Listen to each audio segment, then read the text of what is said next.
जर कोणीही तुम्हाला हा प्रश्न केला की महाभारताचा हिरो कोण, नक्कीच प्रत्येकाचं उत्तर हे वेगवेगळं असू शकतं. पण माझ्यासाठी उत्तर फक्त एकच, कर्ण. सूर्यपुत्र कर्ण, सूतपुत्र, कौंतेय, अधिरथ पुत्र, राधेय, शोणचा भाऊ, अशी कित्येकच नावं. पण माझ्यासाठी एकच, महारथी कर्ण. चंपारण्यात राधा मातेच्या मातृछायेत कर्णाचं बालपण केलं. आपला लहान भाऊ शोण याच्याबद्दल त्याला विलक्षण प्रेम होतं. अधिरथ बाबा म्हणजेच कर्णाचे वडील हे कौरवांच्या दरबारी होते. जन्मतःच कर्णाच्या कानात सुंदर व मांसल अशी कवचकुंडलं होती. शोणच्या कानात अशी कुंडले का नाहीत याची तो वारंवार तक्रार करी. राधा माता तासन तास कर्णाचे ते कवचकुंडल न्याहाळत बसायची. मग त्याला हृदयाशी कवटाळून सांगत असे की बाळा, काहीही कर, पण कधी चुकूनही गंगेच्या काठावर जायचं नाही हं. कर्णाला कळेच ना की आई नेहमी इतकी का घाबरते. म्हणजे जर कर्णाचा आवडता खेळ हा तासन तास गंगेच्या काठावर बसून पाणी न्याहाळणं असेल तर त्याचं काय होईल याचा साधा त्याला विचारही करवत नव्हता. शोण आणि कर्णाचा आवडता खेळ म्हणजे गंगेकाठावर जाऊन शंख शिंपले गोळा करणं आणि दिवसभर हुंदडत फिरणं. बालपण सुंदर, आयुष्य सुंदर, प्रेम करणारी खूप सगळी असं असतानाही का इतका अपमान, का त्रास, आलोचना या सगळ्यांचा एक खूप मोठा चक्रव्यूह आहे. एक मोठा योद्धा होण्याचं कमालीचं सामर्थ्य कर्णामध्ये होतं. तो कोण होता, तो काय आहे आणि तो काय होईल याचीच ही कहाणी, महारथी कर्ण. अधिरथ बाबांचा रथ दारासमोर येऊन उभा राहिला.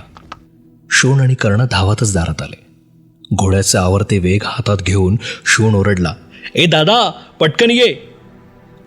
शोण आणि कर्ण सुसाट वेगानं रथात स्वार होऊन निघाले. छोट्या शोणला वेग आवरत नव्हता. त्याची बिथरलेली अवस्था लक्षात येताच कर्णाने लगाम आपल्या हाती घेतली आणि एखाद्या निपुण घोडेस्वाराप्रमाणे त्यानं त्याचा वेग आवरला. शोण हे बघूनच अवाक झाला. शंख शिंपले गोळा करून संध्याकाळी दोघेही घरी परतले. अधिरथ बाबांना शंख शिंपले दाखवत शोण त्यांच्या जवळ बसला. कर्ण शांतपणे बसून राधेमातेकडे बघत होता. कसली तरी चिंता त्याला राधा मातेच्या चेहऱ्यावर साफ जाणवत होती. संपूर्ण रात्र तिने कर्णाच्या कुंडलाकडे पाहत त्याला अंजारत गोंजारतच काढली. सकाळी कर्णाला कळलं की अधिरथ बाबा त्याला सोबत घेऊन हस्तिनापूरला जाणार आहेत आणि इथूनच सुरू होतो कर्णाच्या संघर्षाचा खडतर प्रवास. स्वतःची ओळख निर्माण करण्यासाठीची तडफड, स्वतःला सिद्ध करण्याची जिद्द इथूनच सुरू झाली. राधा माता, चंपारण्य, गंगेच्या तीरावर तासन तास बसणं, ते सगळं सोडून जाताना खूप गहिवरून आलं होतं. पण जावं लागणार होतं. काहीही झालं तरी आपल्या दादाला एकटं न सोडणारा शोण सोबत जायची जिद्द करायला लागला. नाईलाजानं त्यालाही सोबत घ्यावं लागलं.